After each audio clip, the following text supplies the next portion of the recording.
So ഇന്ന് ശ്രീയുടെ birthday എങ്ങനെ celebrate ചെയ്ത് നോക്കിയാലോ? കേക്കൊക്കെ വാങ്ങി നമ്മളിങ്ങനെ സൊറ പറഞ്ഞിരിക്കുകയാണ്. അപ്പോഴത്തേക്ക് ദാണ്ടെ ശ്രീരഞ്ജനി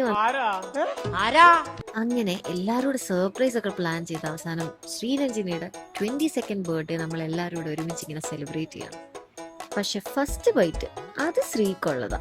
അതിന്റെ ഇടയിലൂടെ നയൻ അവിടുന്ന് ആ ചോക്ലേറ്റ് ഇസ്കി എടുത്തിട്ടുണ്ട്. എന്നിട്ട് നമ്മളെല്ലാം കൂടെ അത് ഷെയർ ചെയ്ത് കഴിച്ച് പക്ഷെ നല്ല ടേസ്റ്റുള്ള കേക്കായിരുന്നു കേട്ടോ.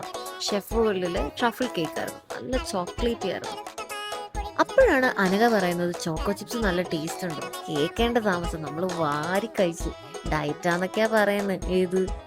അപ്പോഴേക്ക് നമ്മൾ നമ്മുടെ ഗിഫ്റ്റ് ഒക്കെ എടുത്ത് ശ്രീരഞ്ജനിക്ക് കൊടുത്തു. അതിലൊരു കുട്ടി ക്രോഷ്യ ബൊക്കെയും ഒരു ഐഷാഡോ പാലറ്റും ആയിരുന്നുണ്ട്. ഗിഫ്റ്റ്സ് ഒക്കെ ശ്രീക്ക് ഒരുപാട് ഇഷ്ടമായെന്നാ പറഞ്ഞത്.